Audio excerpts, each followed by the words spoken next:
it's time to read the second half of your story. All right, we're gonna get started. I hope you're ready. So now we're gonna read the second part. Here we go.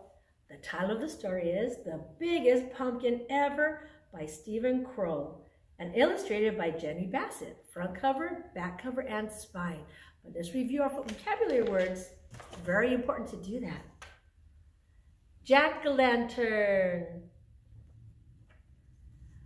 Grow. Fertilizer. Pumpkin. Blanket. And sugar. Now remember, my friends, we had two mice in this story, and they're both taking care of something really big. Here we go. Clayton was amazed. He ran down the road and peeked into his friend Jimmy's pumpkin patch. The pumpkin Jimmy was growing for the contest looked much smaller. Clayton scratched his head. "I have an amazing pumpkin," he said out loud, "and I think I'm going to win the contest." That night, Desmond and his brother Morris spent a long time looking at the pumpkin. "How do you think it got that big?" Desmond asked. Morris shrugged. "A little luck, a little skill. It's going to make some jack-o'-lantern," said Desmond. "It sure is," said Morris. That's pretty big, huh, my friends? Big pumpkin. A week later, Clayton noticed the pumpkin was bigger than the family car. During the day, everyone he knew came by to admire it. That means to stare at it and look at it. At night, all the field mice gathered round to do the same. So they all went around the pumpkin and they were just looking at it because they were so amazed how big it was. By now, summer was almost over. In a week, the pumpkin would be full grown and start turning yellowish and then orange. A few weeks later, it would be ripe and ready for the pumpkin contest. Clayton could hardly wait. The pumpkin was growing so fast, it would soon be larger than his house. Then he had a terrible thought. If the pumpkin was so big, how would he get it to the contest? It wouldn't fit in his red wagon. It wouldn't even fit in his truck. Clayton decided to worry about this when the time came. Boy, look, my friends, that pumpkin sure is big. That night, the weather grew colder. Thinking there might be an early frost, Clayton rushed out to the pumpkin with a blanket. One wasn't enough. Soon he was rushing back and forth, carrying all the blankets from his house. As he worked, he hummed a little song. As he hummed, he heard someone else singing. He also began to realize that someone else was covering the pumpkin with blankets. Desmond, too, had seen the danger of an early frost. He, too, had brought blankets for the pumpkin. And as he worked, he sang a little song. And he sang, he began to realize that someone else was working and humming like him.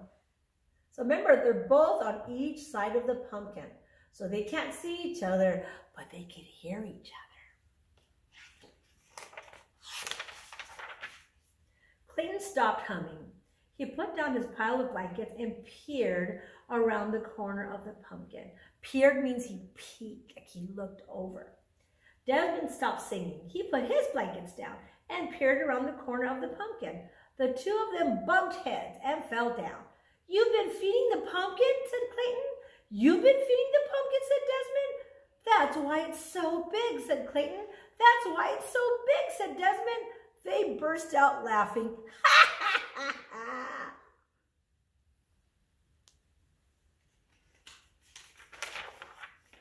When everything has been explained, Clayton said, "I know I'll win the contest if I get the pumpkin to town." Desmond smiled. "I'll help you. Just let me carve the pumpkin into a jack-o'-lantern for Halloween when the contest is over." "It's a deal," said Clayton. "A deal," said Desmond.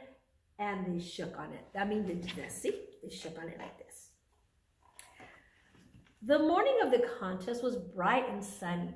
mice were bringing their pumpkins to the town square by truck and car and wagon. Some were rolling them along the ground like this.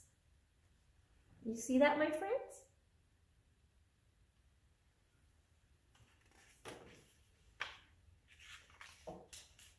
Suddenly, they all stopped short. Over the fields came the biggest pumpkin anyone has ever seen. It was being pulled by 100 field mice on motorcycles. Oh, look, Miss Mary, they were motorcycles, not bikes. Motorcycles. Motorcycles.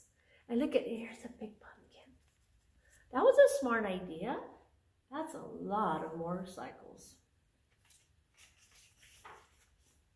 When the pumpkin reached town, it was too big for any of the streets.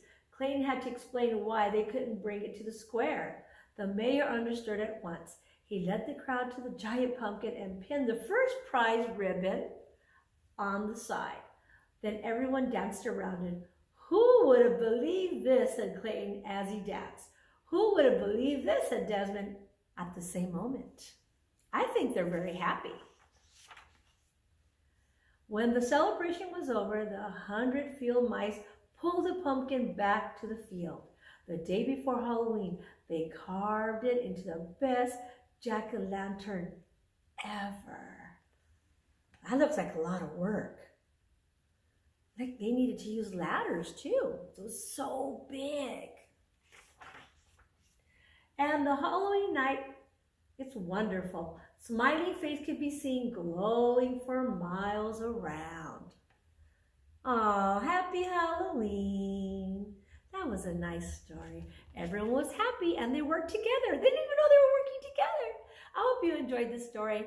And remember, always be happy. But remember, be happy being you.